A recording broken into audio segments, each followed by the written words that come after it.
warahmatullahi wabarakatuh. Pemirsa, Satpol PP kembali menjalin puluhan pelanggar protokol kesehatan. Informasi selengkapnya dapat Anda saksikan sesaat lagi dalam Apa Kabar Pare-Pare edisi kali ini. Bersama saya Jauhar Mamuda dan saya Sotun Hasan. Berikut informasi selengkapnya.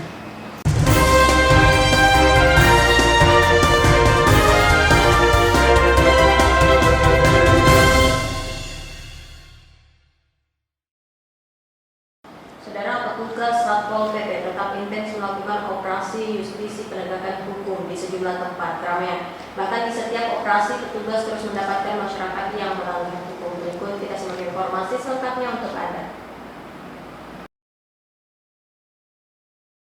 Sebagai upaya pendisiplinan protokol kesehatan di tengah masa pandemi COVID-19, petugas gabungan Satpol PP dan TNI Polri Kota Parepare terus melakukan operasi justisi di sejumlah tempat keramaian, tempat fasilitas umum, serta sejumlah ruas jalan yang ada di Kota Parepare.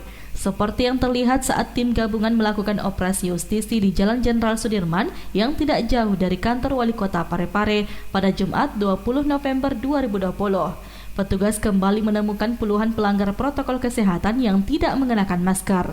Kepala Bidang Ketertiban Umum dan Ketentraman Masyarakat Satpol PP Kota Parepare Parsan SIP mengatakan, kegiatan operasi justis yang dilakukan hari ini adalah merupakan penegakan hukum Peraturan Wali Kota Nomor 31 Tahun 2020 yang memuat dua sanksi utama, yakni sanksi administrasi dan sanksi sosial bagi pelanggar protokol kesehatan. Operasi justisi penegakan hukum Peraturan Wali Kota Nomor 31 Tahun 2020 di mana memuat ada dua sanksi. Memuat dua sanksi yang utama. Pertama itu sanksi administrasi berupa denda Rp50.000 bagi pelanggar perorangan dan denda bekerja sosial selama 3 jam, di mana tempatnya ditentukan oleh tim Puskopit gabungan. Dari hasil operasi justis yang berlangsung tersebut, puluhan pelanggar protokol kesehatan mendapat sanksi administrasi berupa denda sebesar Rp50.000. 2 orang diantaranya menjalani sanksi sosial.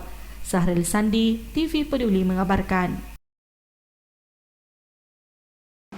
Pemirsa, Dinas Pendidikan dan Kebudayaan Kota Parepare melaksanakan pelatihan tenaga pendidik khusus untuk seni budaya. Pelatihan ini merupakan solusi dan inovasi dari Dinas Pendidikan khususnya di bidang kebudayaan. Pemerintah kota melalui Dinas Pendidikan dan Kebudayaan Kota Parepare baru-baru ini menyelenggarakan pelatihan tenaga pendidik khusus untuk seni budaya. Pelatihan yang dilaksanakan di Aula Disdikbud Kota Parepare ini merupakan solusi dan inovasi dari Dinas Pendidikan khususnya bidang kebudayaan atas tidak adanya guru bidang studi seni budaya di sekolah dasar. Selain itu, kegiatan ini juga berdasarkan visi misi Wali Kota Parepare guna mewujudkan kota industri tanpa cerobong asap yang menitik beratkan pada sektor pendidikan, kesehatan dan kepariwisataan. Hal tersebut sesuai dengan tema yang diangkat, yakni mewujudkan Parepare kota industri tanpa cerobong asap melalui gerak kebudayaan. Nah, ini akan ada penjelasan dari narasumber kedua kita. Ini nantinya yang akan memberikan materi khusus untuk seni budaya, termasuk nanti ada praktek kepada peserta kita semuanya, dan ini kami ambil dari seniman yang juga merupakan akademisi dan sudah punya keahlian khusus untuk di bidang seni budaya, dan kami fokuskan ke seni tari pada kesempatan ini. Pelatihan ini mendapatkan respon positif. Hal tersebut diungkapkan Asisten 1 Bidang Pemerintahan dan Kesra, Dr. Randa Haja Aminah Amin, dalam sambutan Wali Kota yang dibacakannya. Dari upaya kita untuk melakukan pelestarian seni budaya dan kearifan lokal serta lebih memahami dan memudahkan mengetahui aksara Bugis serta bertutur kata bahasa Bugis yang santun. Dan pelatihan ini tentunya akan memberikan bekal bagi saudara-saudara khususnya dalam pelaksanaan tugas-tugas selaku tenaga pendidik yang mengajarkan seni budaya dan bahasa Bugis. Jadi ini juga memang perlu sekali kita lestarikan karena anak-anak kita sekarang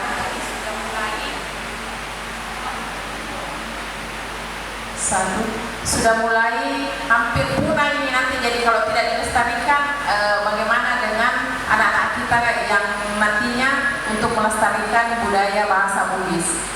Selain diikuti secara langsung oleh 50 orang peserta, nyatanya pelatihan ini juga dilaksanakan secara daring dengan menghadirkan 3 pemateri, salah satunya Sekretaris Daerah Kota Parepare Haji Iwan Asaat. Sri Ayu, TV Peduli mengabarkan.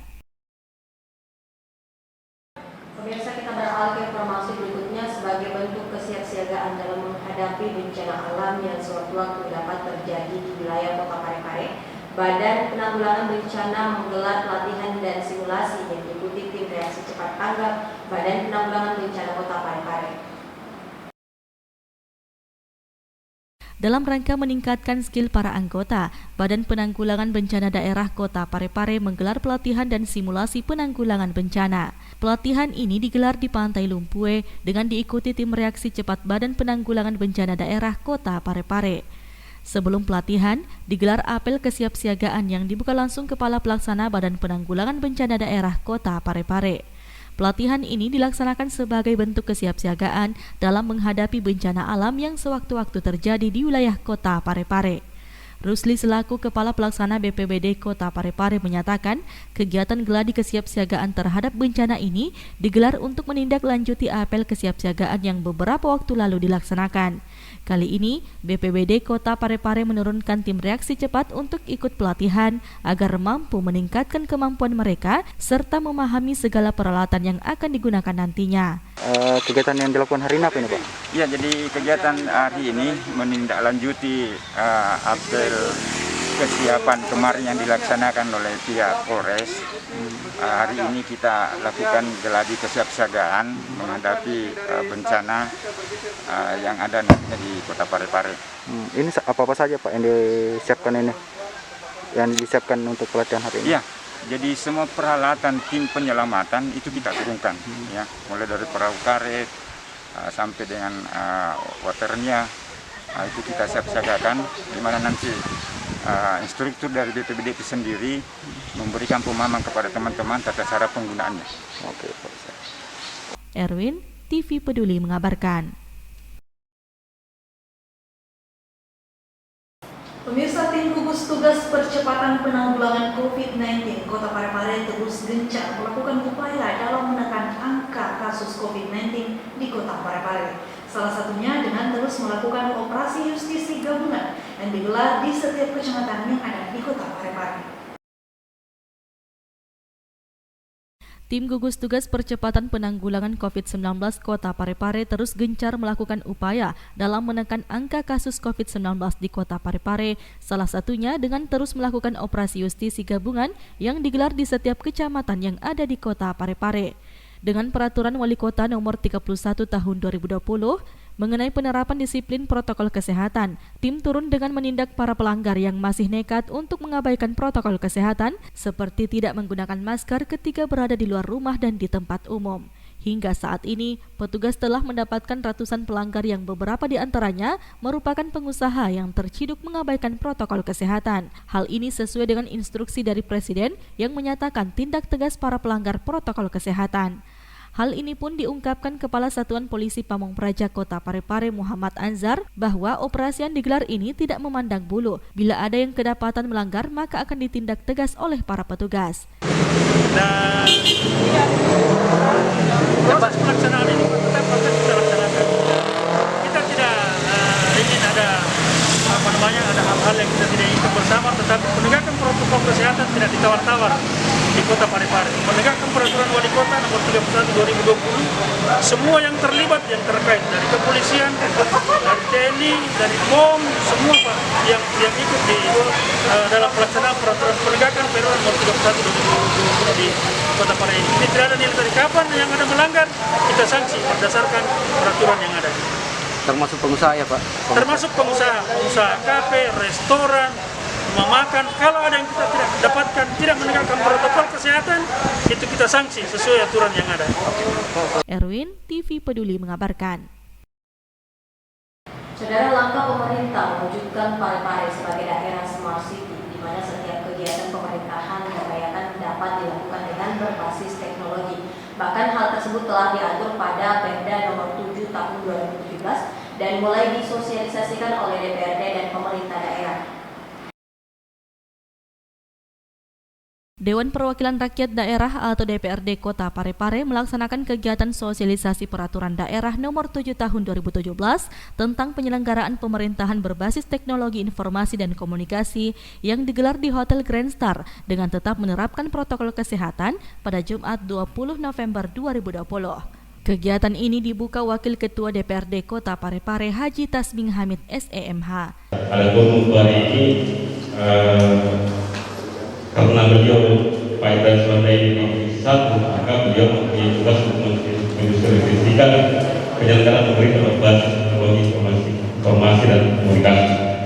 Sosialisasi yang bertujuan untuk memberikan informasi kepada masyarakat bahwa pemerintah daerah bersama dengan DPRD Kota Parepare telah membentuk dan menetapkan peraturan daerah tersebut. Juga dimaksudkan untuk memberikan pemahaman terkait materi muatan yang terkandung dalam peraturan dimaksud dengan menghadirkan Kepala Dinas Kominfo Kota Parepare HM Iskandar Nusu SSTP MSI selaku pemateri.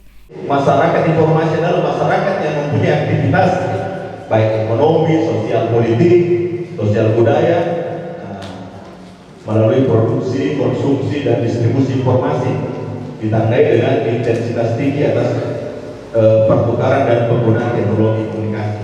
Selain Kepala Dinas Kominfo Kota Parepare, juga hadir anggota DPRD Kota Parepare dari Komisi 1 Insinyur Ibrahim Suwanda.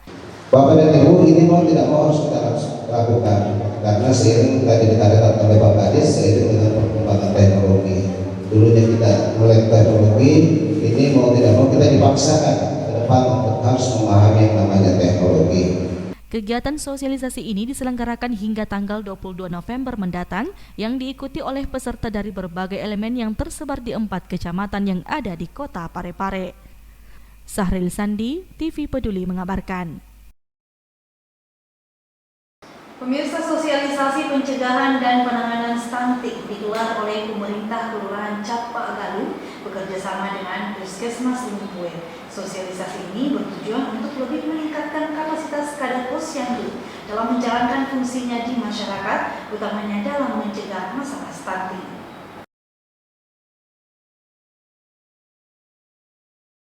Pemerintah Kelurahan Capak Galung bekerja sama dengan Puskesmas Lumpue menggelar sosialisasi pencegahan dan penanganan stunting di Aula Kantor Kelurahan pada Rabu 18 November 2020. Sosialisasi stunting ini bertujuan untuk lebih meningkatkan kapasitas kader posyandu dalam menjalankan fungsinya di masyarakat, utamanya dalam mencegah masalah stunting. Hadir sebagai pemateri, Kepala Puskesmas Lumpue Irnawati yang sebelumnya dibuka oleh Camat Baju Gigi Barat Fitriani Jamain, didampingi Lurah Capak Galung dan diikuti seluruh kader posyandu sekelurahan Capak Galung, Kecamatan Baju Gigi Barat. Kepala Puskesmas Lumpue Irnawati melalui kesempatan tersebut menyampaikan bahwa stunting sejak tahun 2018 telah menjadi masalah nasional karena Indonesia masih menduduki ranking 5 besar di Asia Tenggara terkait masalah stunting. Sehingga kegiatan seperti ini penting untuk dilakukan karena pemerintah kelurahan juga harus ikut berperan aktif dalam upaya memikirkan cara dan strategi untuk menghilangkan masalah stunting di masyarakat, utamanya di Kelurahan Capak Galung. Ya, stunting sejak tahun 2018 merupakan masalah nasional. Karena kenapa? Ternyata bahwa kita di Indonesia masih menduduki ranking 5 besar di Asia Tenggara masalah stunting. Kiranya kalau pemerintah kelurahan juga memikirkan bagaimana caranya, apa upayanya, bagaimana strateginya sehingga stunting itu tidak lagi menjadi masalah di wilayah kita masing-masing, utamanya di Kelurahan Capak. Stunting merupakan kondisi gagal tumbuh pada anak akibat kekurangan gizi dalam kurun waktu yang lama, sehingga anak lebih pendek atau perawakan pendek dari anak seusianya dan memiliki keterlambatan berpikir. Andi, TV Peduli mengabarkan.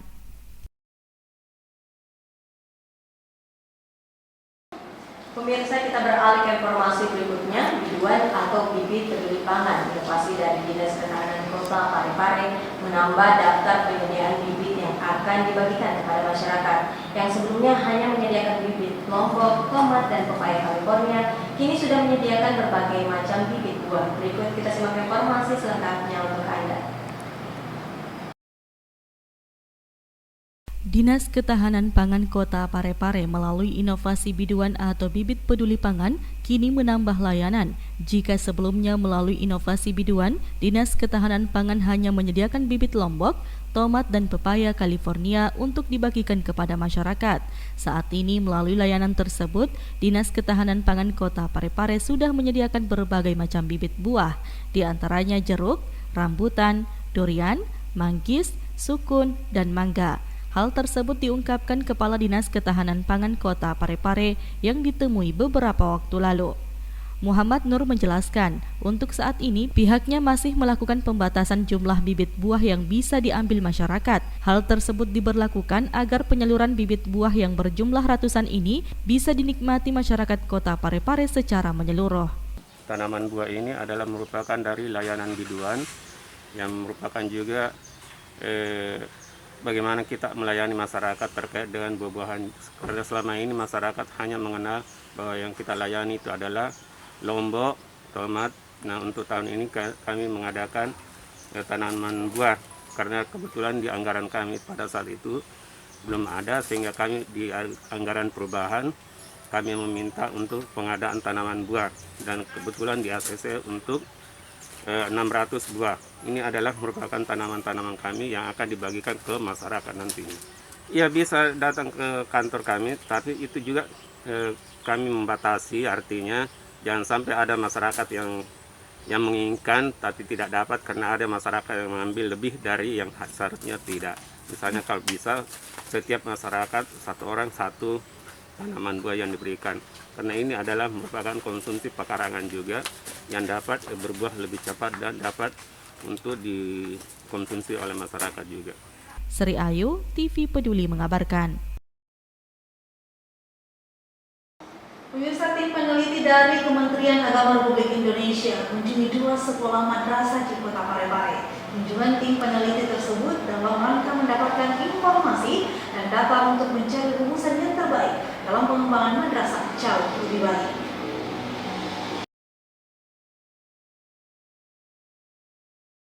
Lima orang tim peneliti langsung dari Kementerian Agama Republik Indonesia berkunjung ke Madrasah Aliyah Negeri atau MAN 1 Parepare pada Jumat 20 November 2020. Selain MAN 1, tim peneliti tersebut juga berkunjung ke MIDDI Lapa Anging. Kunjungan tim peneliti tersebut dalam rangka melakukan penelitian terhadap sekolah madrasah terbaik dan sekolah madrasah terbelakang yang ada di Indonesia, termasuk salah satunya di Kota Parepare. Kunjungan tim peneliti yang dipimpin Haja Melisa tersebut didampingi Kepala Bidang Pendidikan Madrasah Kanwil Kemenak Sulawesi Selatan Haji Mashkur dan Kepala Seksi Pendidikan Madrasah Kemenak Kota Parepare Dr. Muhammad Idris Usman, disambut dengan pengalungan sarung oleh Kepala MAN 1 Parepare Saiful Mahsan dan tarian padupa persembahan siswi MAN 1 Parepare. Kepala Seksi Pendidikan Madrasah Kemenak Parepare Dr. Muhammad Idris Usman mengatakan, kunjungan tim peneliti tersebut dalam rangka mendapatkan informasi dan data untuk mencari rumusan yang terbaik dalam pengembangan madrasah jauh lebih baik. Jadi pada hari ini kami dari kantor Kementerian Agama Kota Parepare, khususnya di Seksi Pendidikan Madrasah, itu kami kedatangan tamu dari Kementerian Agama Pusat dalam hal ini tim peneliti madrasah terbaik dan peneliti madrasah terbelakang yang ada di Indonesia. Jadi hari ini mereka tiba di Parepare dalam rangka memperoleh data dari madrasah yang ada di Kota Parepare. Mewakili madrasah terbaik adalah MAN 1 Kota Parepare dan madrasah terbelakang adalah MIDDI Lapa Anging. Jadi itu tadi tujuannya mereka adalah untuk mendapatkan informasi dan data untuk mencari rumusan yang terbaik, bagaimana mengembangkan madrasah yang sudah maju atau yang sudah baik.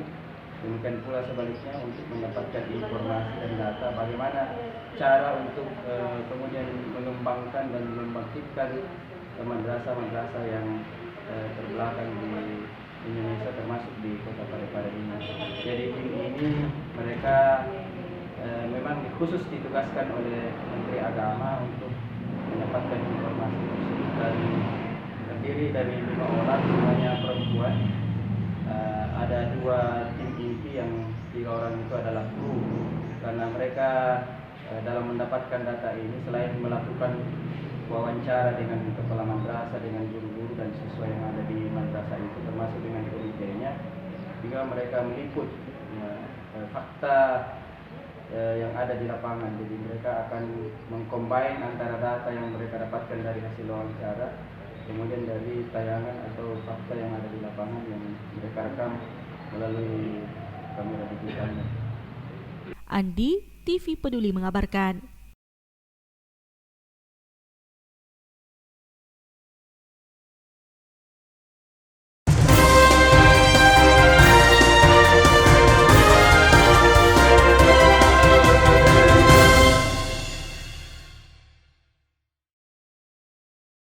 Dan pemirsa, informasi tadi sekaligus menutup perjumpaan kita kali ini. Terima kasih atas perhatian Anda. Saya Usutun Hasanah. Saya Johar Manika mewakili segenap kru yang bertugas mengucapkan terima kasih atas kebersamaan Anda dan sampai jumpa.